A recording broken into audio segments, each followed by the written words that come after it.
El tercer Tribunal Ambiental es uno de los 3 tribunales creados el año 2013 para impartir justicia ambiental en Chile. Su jurisdicción corresponde al extremo sur del país, desde la región de Ñuble por el norte hasta la región de Magallanes y la Antártica chilena. Con asiento en Valdivia y sometido al control jurisdiccional, disciplinario y económico de la Corte Suprema de Chile, este tribunal imparte justicia independiente y especializada. Sus principales atribuciones son reparación por daño al medio ambiente, reclamación contra actos administrativos de carácter ambiental, solicitudes y autorizaciones que eleve la Superintendencia del Medio Ambiente. Para acceder a esta justicia especializada, el tribunal cuenta con diversos mecanismos que facilitan la presentación de escritos, ya sea presencialmente o mediante una plataforma electrónica que permite gestionar las causas de manera remota.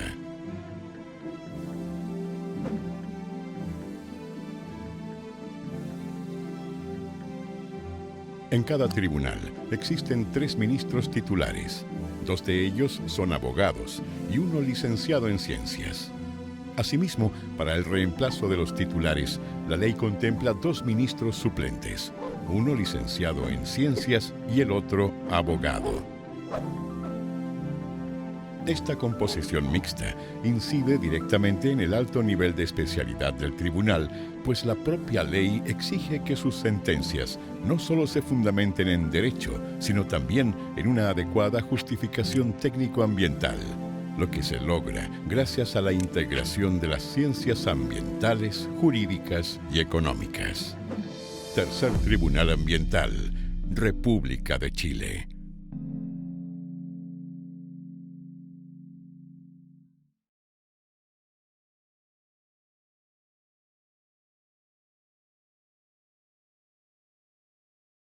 Gracias.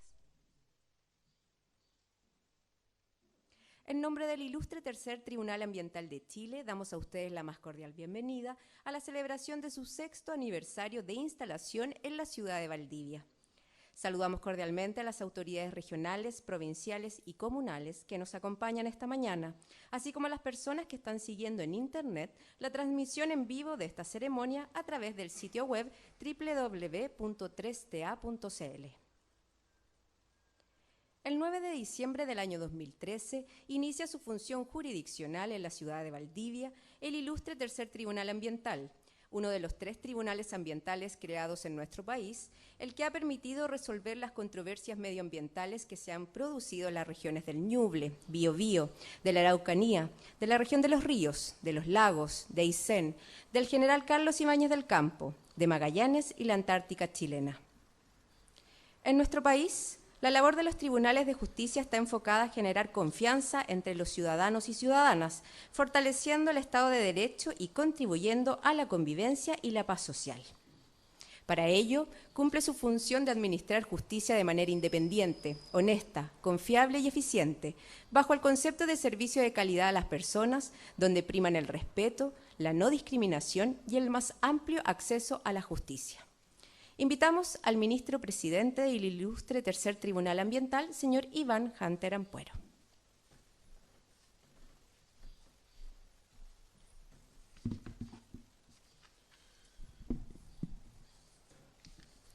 Bueno, primero que todo, un saludo cordial a todas las autoridades presentes, parlamentarios, autoridades locales, universitarias, a los funcionarios y funcionarias del tribunal, al público en general, al ministro Alejandro Ruiz del Segundo Tribunal Ambiental de Santiago y especialmente a nuestro invitado internacional, el profesor Alejandro Huergo, que ha tenido la amabilidad de cruzar el charco y estar hoy día acompañándonos. No creo que haya existido algún momento en nuestra historia republicana en que la protección y el cuidado del medio ambiente forme parte de las preocupaciones cotidianas de las autoridades políticas, de la administración y la ciudadanía.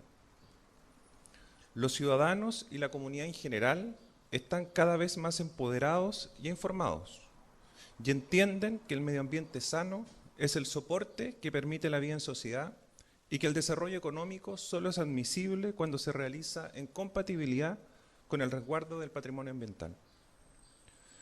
Claramente, en una sociedad moderna y civilizada, en que la tecnología y la ciencia, con mayor o menor costo, permiten prever y gestionar gran parte de los impactos y riesgos de las actividades humanas, la contaminación y el daño ambiental no resultan tolerables como condición de vida en común.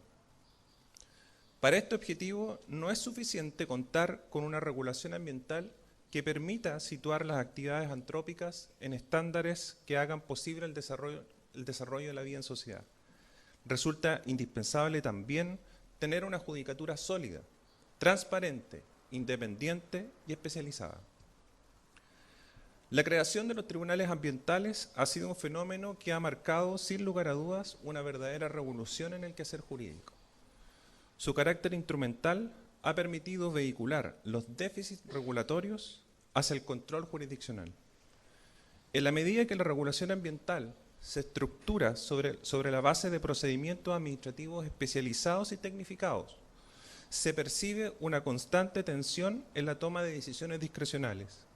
Esa tensión, sin embargo, disminuye cuando el ciudadano puede llevar a un órgano especializado la controversia ambiental. Esto es percibido como un equilibrio razonable entre el ejercicio de potestades técnicas con amplios márgenes de apreciación y la revisión de esa decisión por un órgano técnico imparcial e independiente. Claramente, un sistema judicial que atenúe las deferencias hacia la administración tiende correlativamente a hacer más exigentes e informadas las decisiones administrativas con incidencia ambiental. Por eso, el amplio acceso a esta judicatura constituye un sello en el quehacer jurisdiccional en estos 6 años. Una institucionalidad puede considerarse débil si los únicos intereses que pueden acceder al Tribunal de Justicia especializado no son representativos de la comunidad, que generalmente es la que se siente más afectada por una actividad económica. Por el contrario, esa percepción cambia y se robustece en el sentido de justicia cuando el criterio de selección de intereses permite tanto al ciudadano como a los titulares de proyectos o actividades puedan plantear controversias ambientales ante un mismo tribunal. En este aspecto, creo que la función jurisdiccional, y muy especialmente la de los tribunales ambientales, cuyas decisiones combinan las razones autoritativas del derecho y los conocimientos científicos, resulta crucial para consolidar un Estado de Derecho democrático en que la tutela de los derechos de los ciudadanos constituye el eje central de la organización del poder. Tenemos hoy muchas razones para estar orgullosos del trabajo realizado durante estos 6 años de vida. Quiero contarles que durante el año 2019 han ingresado 47 causas al tribunal. Son 17 causas más que el año 2018. De igual forma, en lo que va del año 2019, hemos pronunciado 17 sentencias y hemos aprobado 4 conciliaciones en materia de reparación por daño ambiental. Si analizamos las reclamaciones y presentadas durante el año 2019, 30 de ellas fueron iniciadas como recurrentes por las comunidades, personas naturales o personas jurídicas, 2 por empresas y 9 por organismos públicos, especialmente municipalidades. Esto marca una clara diferencia respecto al año 2008, donde de las causas, 10 fueron iniciadas por la comunidad frente a las 30 de este año, 11 por empresas frente a las 2 de este año y 5 por organismos públicos frente a los 9 de este año. Estas cifras claramente nos permiten poner de manifiesto la confianza que la comunidad y los diferentes usuarios depositan en el tercer tribunal ambiental como una instancia autónoma, imparcial e independiente de solución de controversias.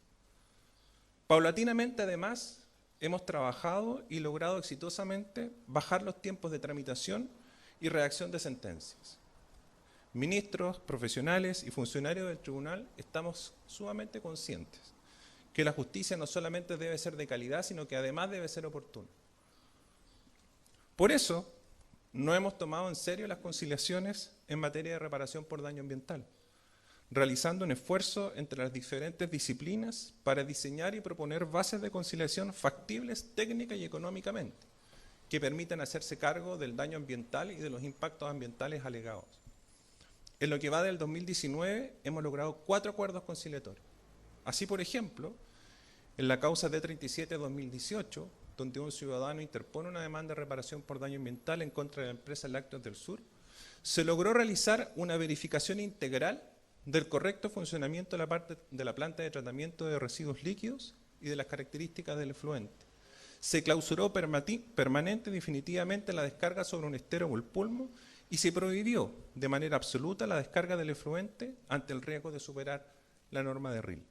Además, se incorporaron nuevos parámetros de monitoreo periódico del estero Yutreco y se dispuso la medición diaria de la saturación del suelo en el lugar en que la empresa está autorizada a descargar y regar sus riles.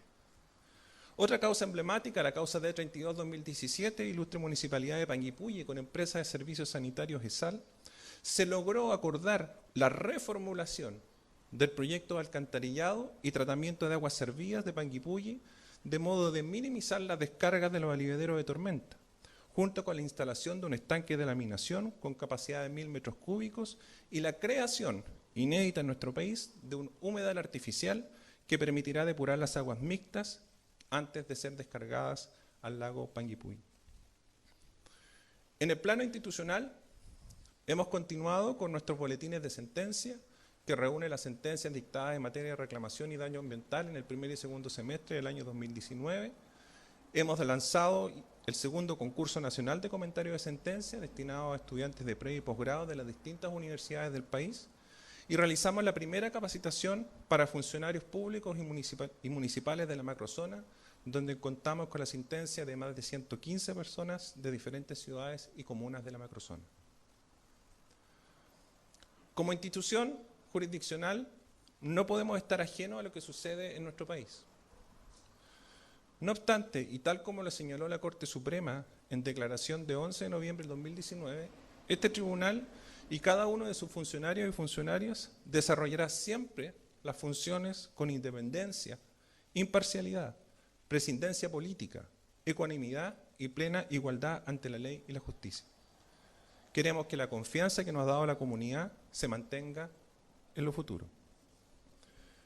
Quisiera terminar agradeciendo a todos los funcionarios y funcionarias del tribunal, a los profesionales, por su esfuerzo diario, compromiso y lealtad con la institución. Tenemos un grupo humano extraordinario que se esmera día a día por hacer las cosas mejor. Agradecer a mis colegas Jorge y Sibel, como también a los que ya no están y que nos acompañaron durante el año 2019, a Michael Hanke y a Carlos Baldovino. Todos, desde sus diferentes perspectivas y miradas, han aportado para hacer de esta institución un tribunal ampliamente reconocido a nivel nacional. No me queda más que despedirme, agradecer la presencia de cada uno de ustedes y desearle un feliz aniversario a este tercer Tribunal Ambiental de Valdivia. Muchas gracias.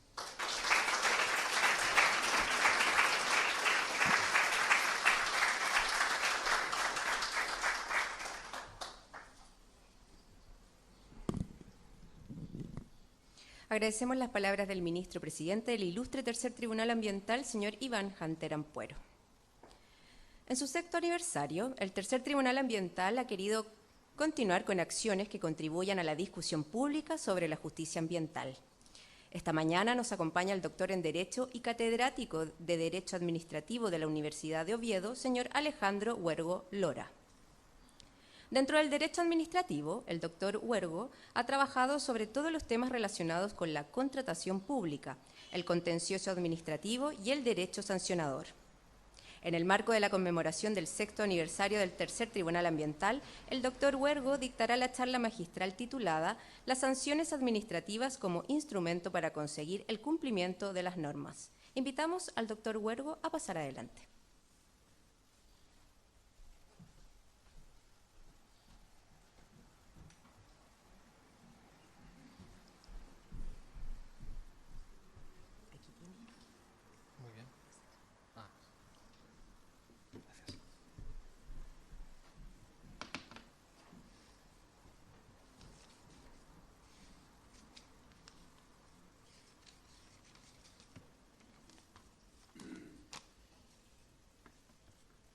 Buenos días a todos ustedes.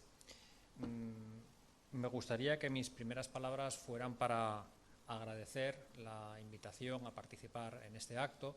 Quiero nombrar a quienes han tenido más contacto conmigo, son responsables de esa invitación, al presidente del tribunal, al magistrado Iván Hunter, al secretario abogado Francisco Pinilla, y como digo, estoy muy contento por participar en este acto. Es la tercera ocasión en que vengo a Chile. Son estancias que son muy satisfactorias para mí. Estoy muy contento de estar iniciando también una relación que considero muy provechosa con la Universidad Austral y por eso quiero manifestar esta satisfacción. Después de oír al magistrado Hunter hablar del medio ambiente, pues vamos a hablar de algo en el fondo mucho menos agradable y mucho menos popular, como son las sanciones administrativas, pero sin duda muy necesario y que es prácticamente la columna vertebral de un órgano como el Tercer Tribunal Ambiental. Lo que voy a contar, aparte del título genérico, es casi mi historia con las sanciones administrativas. Vamos a tratar de acostumbrarnos a este mecanismo que puede ser útil. Estamos ya así, ¿no? Sí. No, creo que se podrá, pues no sé qué decir, porque si va a tener un elemento de sorpresa, no sería bienvenida. Con la ficha abajo, pulsando un poco hacia allá. Hacia allí. Y ahí va a cambiar eso. Y Bien. arriba para poner. Bueno, pues entonces, perfecto, aclarado esto. Como digo, voy a articular esta intervención hablando de la visión tradicional, no solamente en España, sino en cierto modo también en Chile, de las sanciones administrativas. Lo que yo pretendo plantear, ofrecer como una visión alternativa, y luego voy a avanzar hacia cómo deberíamos entender las sanciones para que contribuyan al cumplimiento de las normas en general.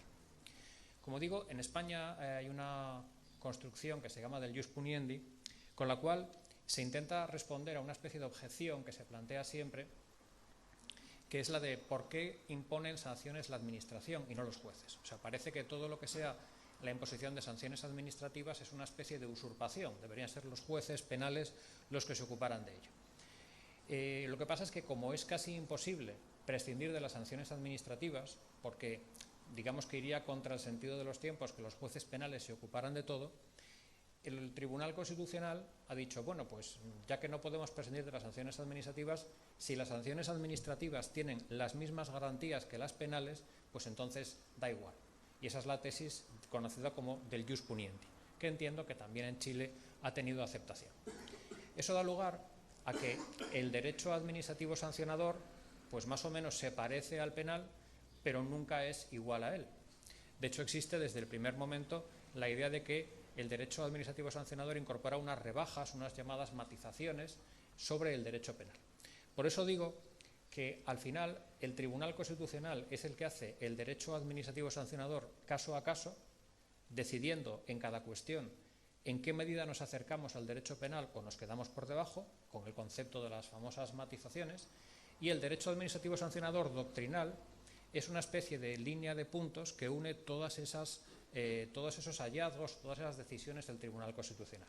Pero es un resultado muy poco fundado desde un punto de vista sistemático, porque al final no se sabe, no se puede predecir cuál va a ser el criterio y si en un caso concreto se van a utilizar esas matizaciones o no. Y la perspectiva es una perspectiva de análisis de sanciones administrativas concretas. De hecho, el derecho administrativo sancionador, en cierto modo, es un manual sobre cómo tumbar una sanción administrativa en un tribunal. Es decir, un manual de todas las garantías que hace falta cumplir y cómo podemos encontrar alguna vía para su anulación. Lo que planteo son tres ejes en torno a los cuales tiene que girar el derecho administrativo sancionador. El primero de ellos, la distinción entre penas y sanciones, es decir, una alternativa a esta idea del ius puniendi.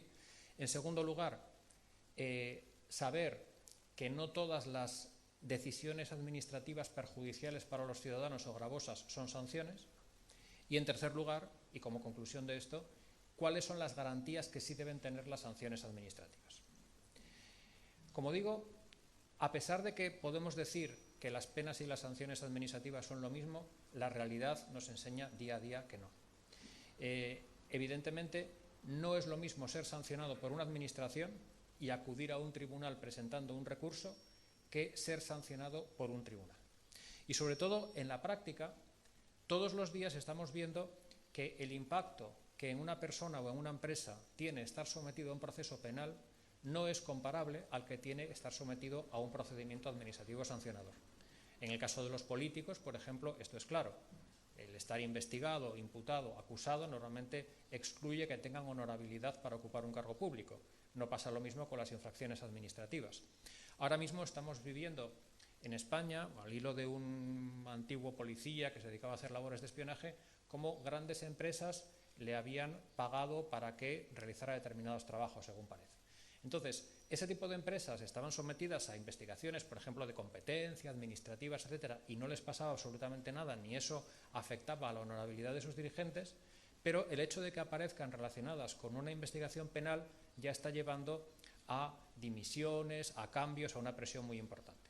Y en normas, por ejemplo, de la Unión Europea, queda claro que, por ejemplo, la que se acaba de aprobar ahora, la Directiva de Protección de los Denunciantes, de los whistleblowers, el denunciante, por el hecho de denunciar una conducta ilícita, tiene legitimidad, está exculpado de posibles infracciones civiles, laborales o administrativas, pero no penales. Es decir, se introduce, el derecho utiliza como un criterio de distinción lo penal y lo administrativo sancionador como dos niveles de gravedad diferentes.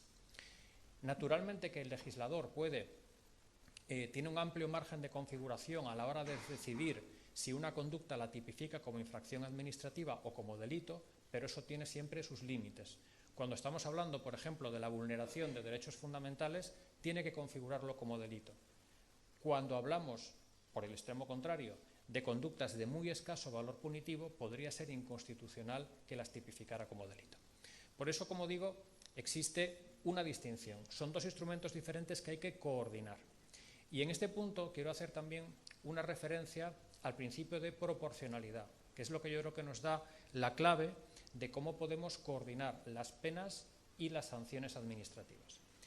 Cuando hablamos de infracciones administrativas, cuando hablamos de sanciones que impone la Administración, como son menos graves, como no se va a llevar a nadie a la cárcel, por ejemplo, las garantías pueden ser menores. Hay cosas que se pueden hacer en un procedimiento administrativo sancionador y no se pueden hacer en un proceso penal. Un proceso penal tiene que tener tiene que ser más exquisito, por así decirlo. Y viceversa, cuando estamos hablando de perseguir delitos, como son conductas que atentan a bienes jurídicos muy importantes, se pueden utilizar medios como, por ejemplo, la intervención de comunicaciones, la restricción de derechos fundamentales, que no se pueden utilizar para la persecución de simples infracciones administrativas. Por eso entiendo que ese es un juego muy importante. El principio de proporcionalidad a veces nos permite ser menos delicados en un procedimiento administrativo sancionador y a la vez nos permite utilizar instrumentos más pesados en un proceso penal. Como digo, también hay que distinguir las sanciones de las medidas no sancionadoras. En la práctica de los tribunales es muy frecuente que la persona que impugna un determinado acto administrativo de gravamen negativo que le perjudica, alegue que esto en realidad es una sanción encubierta para que se le apliquen las garantías del derecho administrativo sancionador. Esto es algo que, bueno, no debe sorprendernos porque deriva de cómo está articulado el derecho administrativo sancionador sobre la base de garantías, y el criterio de distinción yo creo que es que la sanción solamente sirve para castigar. Es decir, la sanción tiene como única finalidad la punitiva y, por lo tanto, evidentemente disuasoria, preventiva, pero la sanción no es necesaria para la protección de un interés público, de un interés ambiental o de un interés de terceros. Es decir, por eso precisamente, por poner un ejemplo claro, las medidas de reparación no son sanciones. Eso significa que la sanción puede no imponerse, por ejemplo, porque falta culpabilidad en la persona infractora. Pero las medidas de protección de la legalidad, de restablecimiento de la legalidad, no pueden dejar de imponerse por cuestiones puramente subjetivas del infractor. Es decir, por ejemplo, por poner una situación urbanística, cuando una persona compra un apartamento que es ilegal porque no debió construirse, porque no tenía licencia, porque incumple con el planeamiento, esa persona puede ser inocente, es decir, puede no conocer esas situaciones. Y a lo mejor esa falta de culpabilidad significa que no se le puede imponer una sanción. Pero lo que no puedes llevar esa falta de culpabilidad es a que no se proceda a la demolición, puesto que alguien no puede ir por la calle y decir ¿por qué ese apartamento, por qué ese edificio tiene más alturas de las permitidas? Bueno, porque el que lo compró no lo sabía. Eso es relevante para no ponerle una multa, pero no puede llevar a que el interés público, digamos, padezca o a que no se apliquen medidas de restablecimiento de la legalidad. Simplemente por mencionar, cuando la famosa ley del presidente Obama del sistema sanitario llega al Tribunal Supremo, al final acaba siendo no declarada inconstitucional porque el Tribunal Supremo entiende que la obligatoriedad de contratar un seguro y la multa que se establecía en realidad no era una sanción para la que no tendría competencia el legislador federal, sino que era un impuesto. Por lo tanto, esta discusión sobre el concepto, digamos, de sanción acaba siendo muy importante en la práctica. Y es lo que nos da la clave, entiendo, sobre el régimen concreto de las sanciones administrativas. Es decir, el problema de las sanciones es que las hemos convertido en nuestros sistemas jurídicos en unos actos administrativos, pero que tienen unas garantías penales. Es decir, en cierto modo, su régimen jurídico se ha construido basándose en el derecho penal. Por eso, muchos administrados intentan sostener que el acto que ha dictado la Administración y que les afecta, en realidad es una sanción encubierta. Claro, ¿esto hasta qué punto está justificado? Mi planteamiento es que hay determinadas garantías, como es la culpabilidad, como es la retroactividad, la no retroactividad de las disposiciones sancionadoras desfavorables, que son consecuencia del concepto de sanción. Es decir, en un Estado de Derecho, si la sanción tiene una esencia, digamos, incluso comunicativa, de yo te aplico este castigo porque has incumplido una prohibición pudiendo no hacerlo, es imprescindible la irretroactividad, es imprescindible la culpabilidad.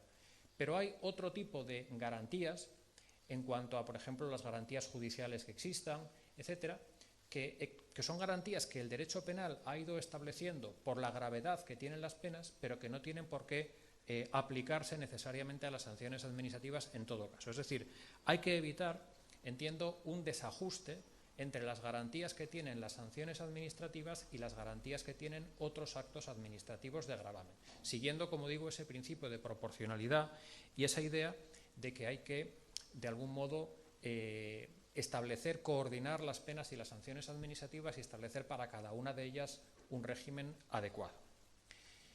Como digo, después de esta visión, digamos, general de lo que yo entiendo que debe ser la potestad sancionadora de la Administración, voy a profundizar en cómo las sanciones administrativas deben estudiarse desde mi punto de vista, deben analizarse no desde una perspectiva micro, es decir, aquí hay una sanción, vamos a ver si es legal o es ilegal, sino desde una perspectiva macro, es decir, cómo tenemos que aplicar la potestad sancionadora de la Administración para conseguir con ella minimizar el incumplimiento normativo. Es decir, las administraciones, en este caso ambiental, tienen una capacidad de imponer sanciones limitada. No podemos multiplicar las sanciones que se pueden imponer. Ahora bien, si el sistema está bien construido, esas sanciones serán las necesarias para cubrir las escasas infracciones que se produzcan. Y si el sistema está mal construido, ese mismo número de sanciones será una gota de castigo en un mar de impunidad y eso le quitará legitimidad y le acabará quitando eficacia al sistema. Esta es una perspectiva que en las normas, por ejemplo, de la OCDE, en el manual, en la caja de herramientas que tiene para aplicar políticas de inspección y de sanción, es una perspectiva que se utiliza mucho y que creo que puede ser útil para cualquier regulador u órgano similar al Tribunal Ambiental. Y, por ejemplo, también en la Unión Europea hay una comunicación del año 2014 sobre las sanciones en el ámbito financiero que intenta repensarlas desde el punto de vista de la eficacia. Entrando en este planteamiento, creo que lo primero que hay que revisar críticamente es la utilización de las sanciones y el balance entre instrumentos de tipo preventivo y represivo, que es lo que se recoge con esos conceptos ingleses de regulation versus tort. Aunque las sanciones, tal como las entendemos, son un elemento represivo, si miramos desde una perspectiva más amplia, en el fondo lo que sucede es que ante un bien jurídico como por ejemplo la vida, la propiedad, tenemos una perspectiva puramente represiva, es el Código Penal. Homicidio, delitos de daños con los que se intenta prevenir incendios, etc. Y se utiliza una perspectiva preventiva cuando se dice, bueno, lo que vamos a establecer son unas normas muy detalladas de prevención de incendios y el que no las cumple tiene una sanción administrativa. Y con eso intentamos prevenir. Lo que sucede es que en algunos casos ese esquema acaba no funcionando bien. Por ejemplo, el caso del derecho del consumo. En el derecho del consumo tenemos unas normas, cláusulas abusivas, la definición legal de cláusula abusiva. Cuando una cláusula abusiva es nula. Y para prevenir eso, el legislador, los reglamentos, establecen un montón de regulaciones concretas de determinados contratos con los que se intenta evitar que se produzcan situaciones de abuso. Por ejemplo, urbanísticamente se define qué medidas tiene que tener una plaza de aparcamiento. El comprador, el consumidor compra una plaza de aparcamiento que respeta esas medidas. Pero luego sucede que esas medidas han quedado atrasadas, para un coche actual no valen, y entonces el consumidor va a los tribunales y pide que se anule el contrato o que se le indemnice porque realmente esa plaza de aparcamiento no cumple las normas. Esto ha sucedido, hay ejemplos concretos en la jurisprudencia, por ejemplo española, y al final resulta que aunque el que ha vendido la plaza dice no, esto cumple las normas preventivas, cumple la regulación, pero sin embargo no cumple el contrato. La norma, la plaza no cumple, no es hábil para cumplir su objeto. Se acaba incumpliendo la norma represiva y se le acaba en una sentencia otorgando una indemnización al ciudadano. Entonces, con eso quiero decir que hay que pensar en cada caso si es útil establecer esas normas preventivas que vigila la administración, o si es mejor dejar que juegue la norma represiva y dejar que juegue el tribunal civil al final. La clave nos la tiene que dar, yo creo, cuáles son los riesgos que están presentes en cada caso. Si hablamos de situaciones en las que se pueden producir riesgos que afectan a la vida, situaciones irreversibles, en ese caso seguramente es mejor establecer normas preventivas, pero no siempre, porque las normas preventivas, como digo, pueden quedarse atrasadas, tienen el inconveniente de que son normas que se aprueban de una vez, puede que incluso haya más permeabilidad hacia los grupos de interés cuando se aprueba una norma reglamentaria, que es al rango que suelen tener, que ante una aplicación judicial de las normas que es mucho más dispersa. Cuando llega la sentencia se puede tener en cuenta lo que realmente ha pasado, mientras que la norma preventiva se sitúa en una perspectiva distinta y, por lo tanto, en la práctica a veces pueden ser incluso contraproducentes.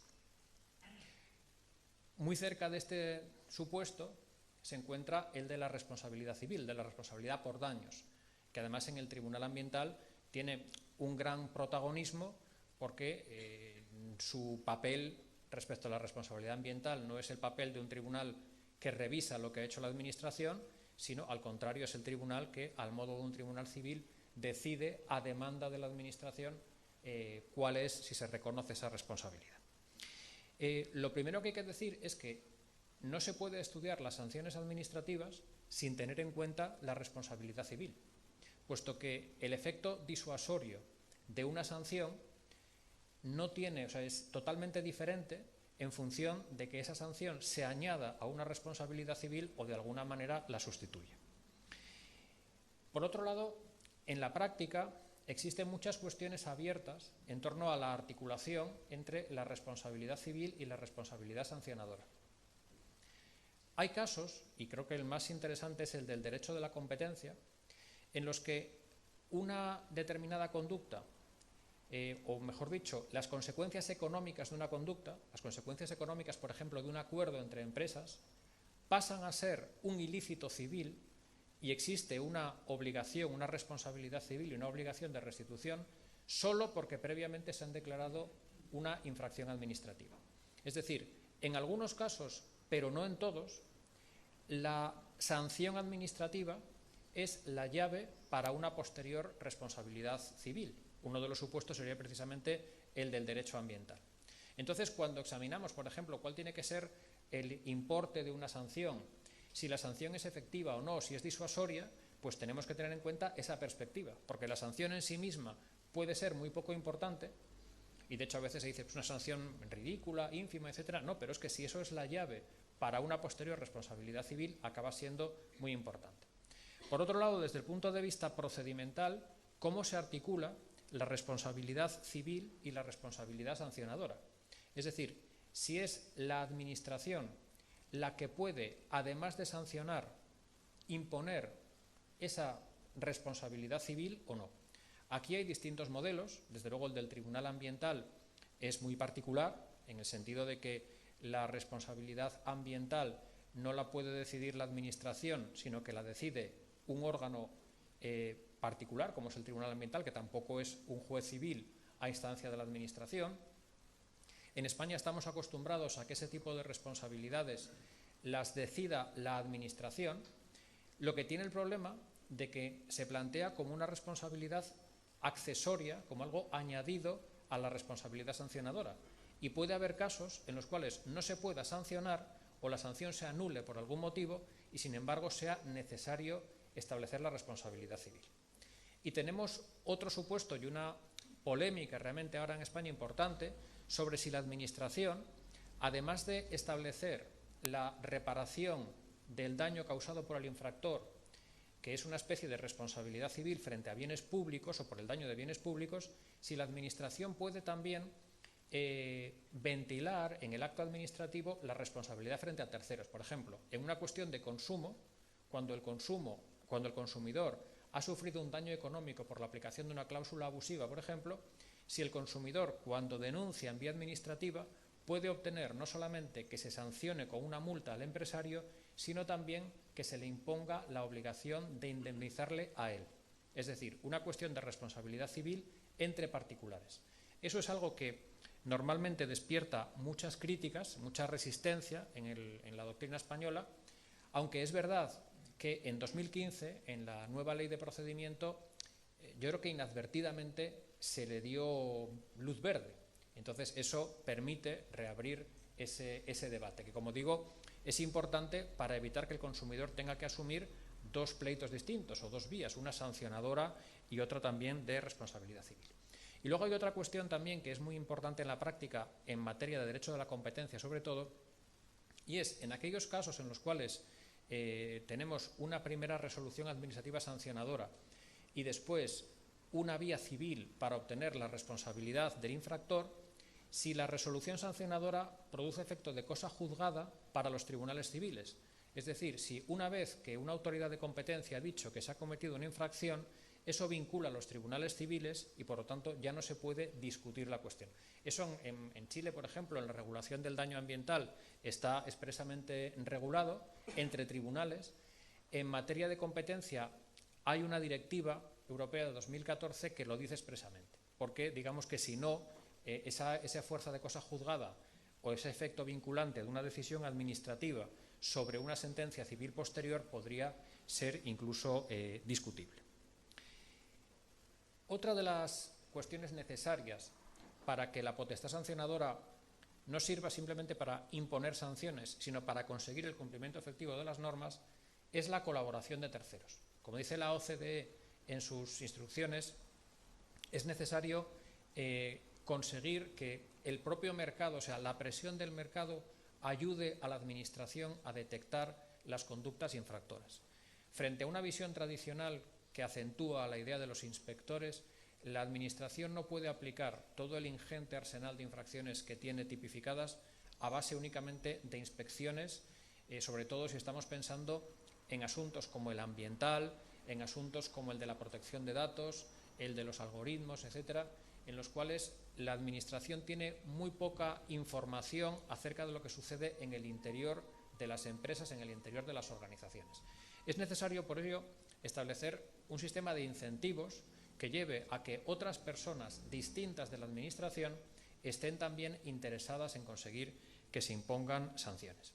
Aquí tenemos, en primer lugar, el tabú de las denuncias anónimas. Las denuncias anónimas en países como España están prohibidas, pero a la vez, aunque sea de una manera un tanto vergonzante y por puras razones de eficacia, se admite la creación de buzones que permiten presentarlas en ámbitos como tributario, protección de derechos de los trabajadores, etc.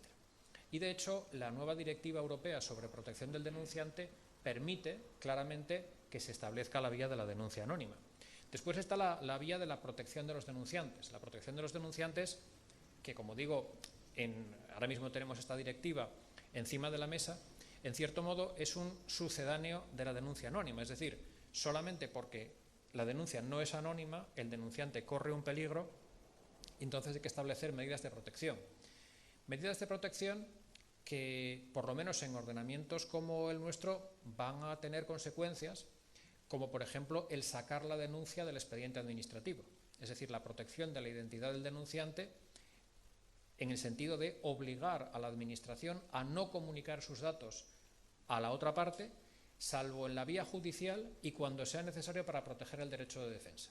Y aquí habrá que perfilar esta cuestión, pero yo creo que no podemos partir de la base de que los derechos de defensa del sancionado exigen siempre y en todo caso conocer la identidad del denunciante, puesto que en realidad la denuncia no es una prueba por sí misma, existe la presunción de inocencia, lo único que cuenta es si se han acreditado los hechos constitutivos de infracción y las motivaciones del denunciante pues no tienen ningún valor desde el momento en que si no hay infracción no hay sanción, y si se ha cometido la infracción de poco sirve saber si el denunciante denunciaba por un motivo o por otro.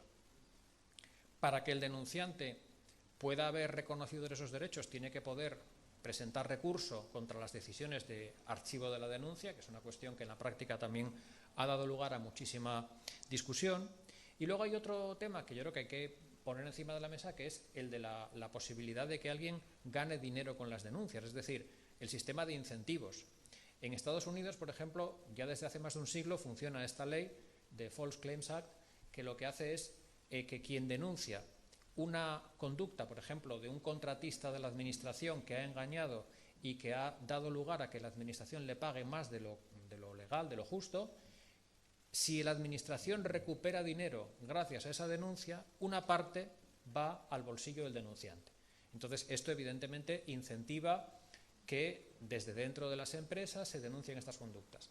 No cabe duda de que es un sistema muy efectivo y seguramente habrá que tenerlo en cuenta porque de otra forma hay muchas irregularidades que no se van a descubrir probablemente jamás.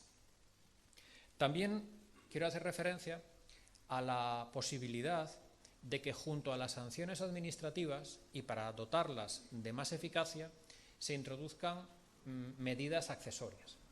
Una medida que, por lo menos en España, está teniendo cada vez más acogida legal es la de la publicación del nombre de los infractores, con la finalidad de causarles un perjuicio reputacional que incluso en algunos supuestos del mercado financiero, por ejemplo, acaba siendo más dañino que la propia imposición de la multa, que a veces económicamente no tiene una gran importancia.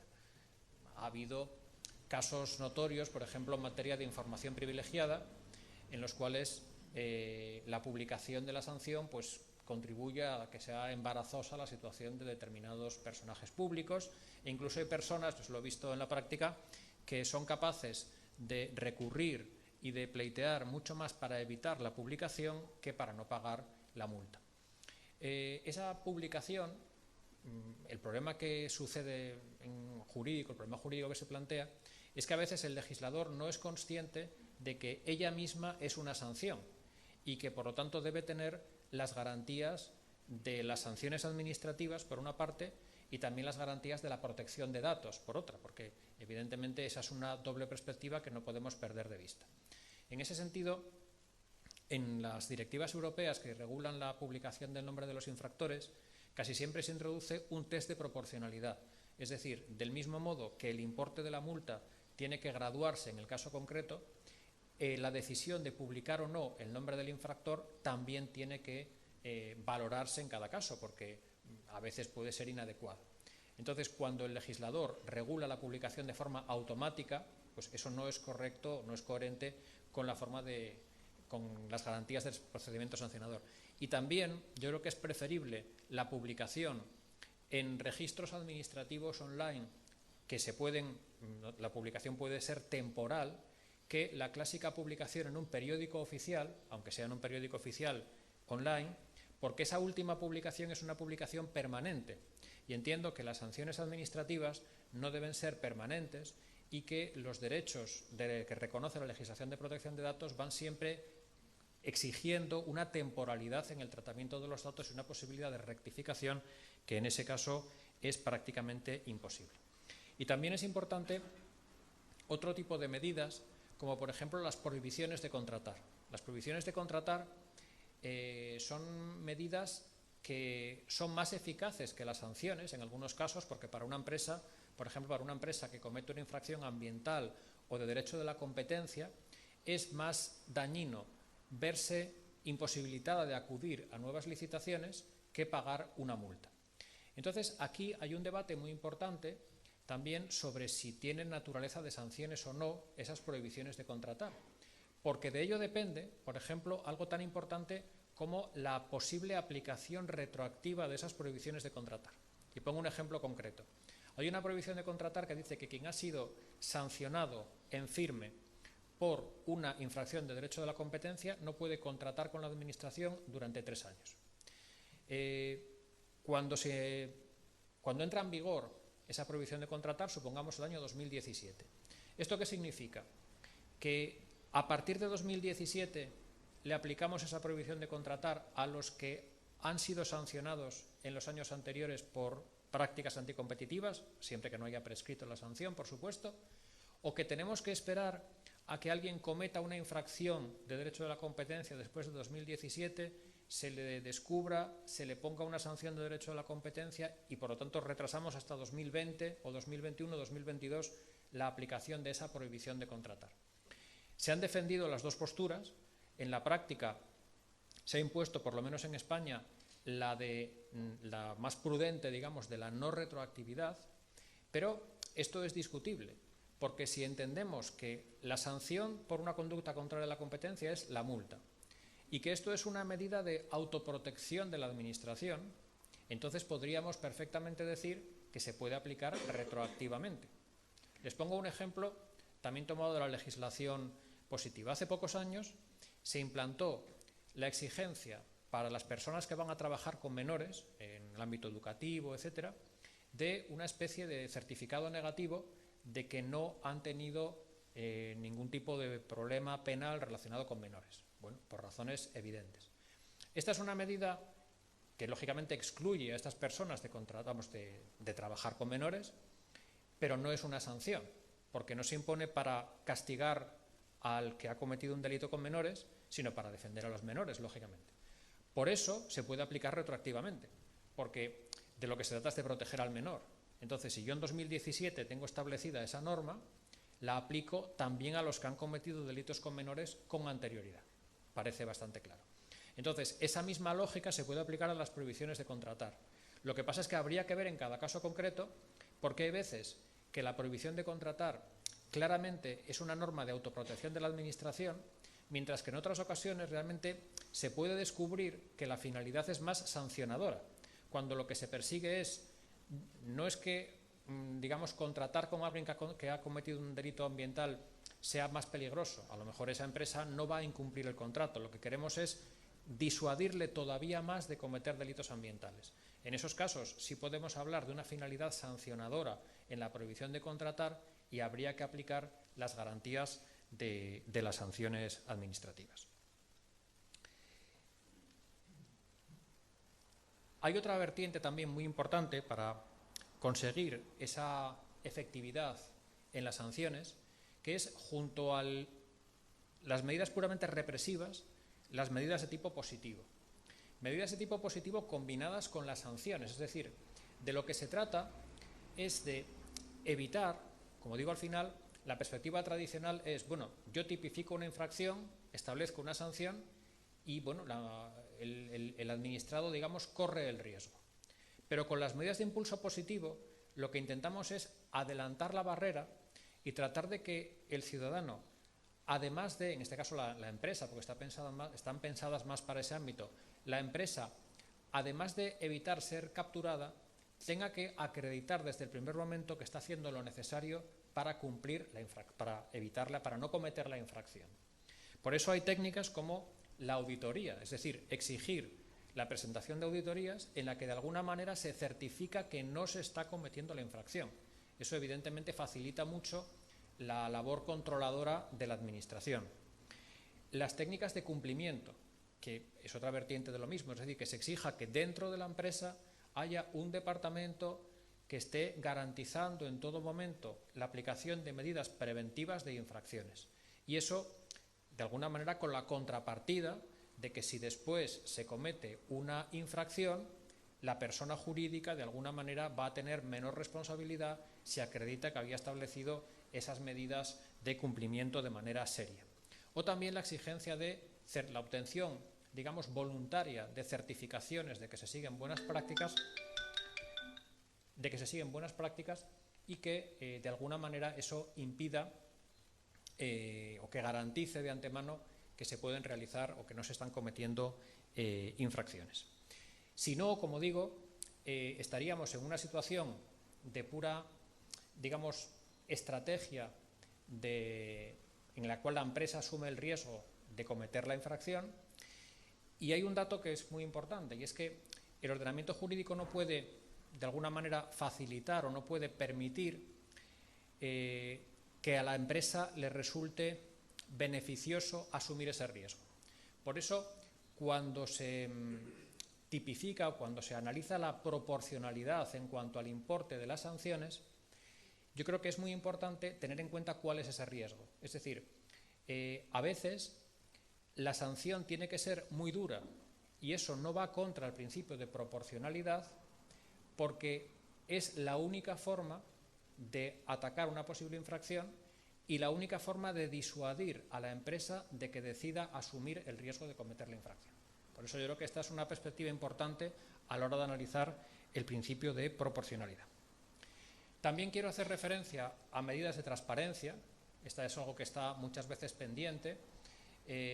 Ahora mismo que hay una cultura de la transparencia que parece que está avanzando, muchas administraciones tienen planes de gobierno abierto. Entonces, la transparencia tiene que incluir también cómo se aplica la norma, desde una doble perspectiva. Es decir, en primer lugar, yo creo que la eficacia disuasoria aumenta cuando se anuncia que se va a inspeccionar, cuando se anuncia que se van a imponer sanciones. Por ejemplo, en materia de tráfico tenemos la experiencia de cuando se anuncia que se van a poner determinados radares de control de velocidad. Se pierde el efecto sorpresa, pero yo creo que en la práctica es más importante el efecto, digamos, positivo de que hay una disuasión, la gente voluntariamente se autocontrola sabiendo que hay un peligro de que se cometan o de que se impongan sanciones. Y después yo creo que es importante que todas las administraciones coloquen en abierto los datos que permitan valorar cuántas sanciones se imponen, cuántas infracciones, cuántas son anuladas por los tribunales. Eso en la mayoría de los casos no existe y es muy importante no solamente para que el ciudadano decida lo que hace, sino también para que los poderes públicos valoren hasta qué punto tiene sentido mantener determinados regímenes sancionadores. Y quería hacer referencia a otra cuestión que me parece muy importante y que también creo que tiene mucho futuro en este sentido, que es la utilización de lo que genéricamente se llama algoritmos y en particular predicciones basadas en datos en esta materia. Nosotros en Oviedo hemos hecho hace poco, el 25 de octubre, un congreso sobre la regulación de los algoritmos que trata de las distintas vertientes, tanto en derecho público como en derecho privado. El algoritmo como tal es algo muy amplio que llevamos conviviendo con él siempre, pero lo importante es la utilización de predicciones basadas en datos. La Administración dispone de muchísimos datos que no siempre se utilizan. Fíjense que en materia de procedimiento sancionador estamos siempre insistiendo en hasta qué punto el presunto infractor tiene que comunicar a la Administración, tiene que hacer declaraciones que le pueden autoincriminar, es decir, el significado que tiene en el procedimiento administrativo sancionador el derecho a no autoincriminarse, y en realidad ahora mismo esos datos que proporciona el administrado pierden relevancia cuando existen muchísimos otros datos que ya tiene la Administración y que le pueden servir para montar un procedimiento sancionador.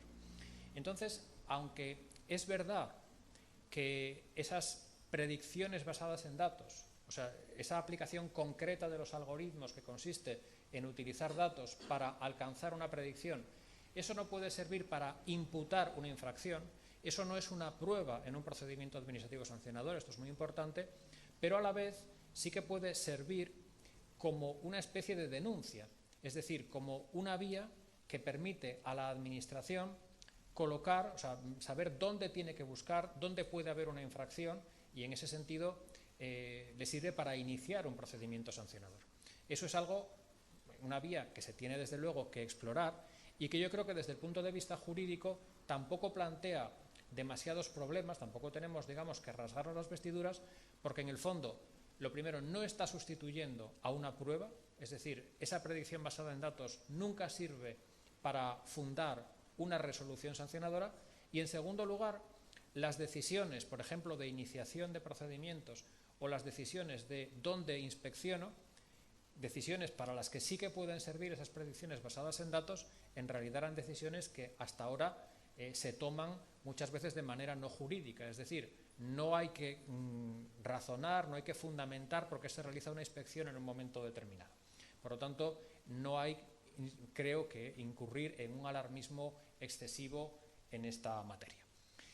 Bien, estos son los puntos que les quería desarrollar sin salirme del marco temporal y sin llegar a aburrirles.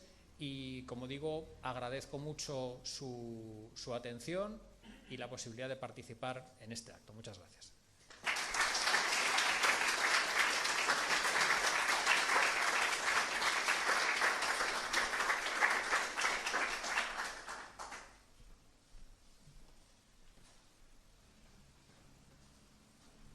Agradecemos al doctor Huergo por esta importante charla magistral y le solicitamos, por favor, pasar adelante nuevamente. Invitamos al ministro presidente del tribunal, señor Iván Hunter, quien entregará un reconocimiento al doctor Huergo como agradecimiento por su participación en la ceremonia de aniversario del Tercer Tribunal Ambiental.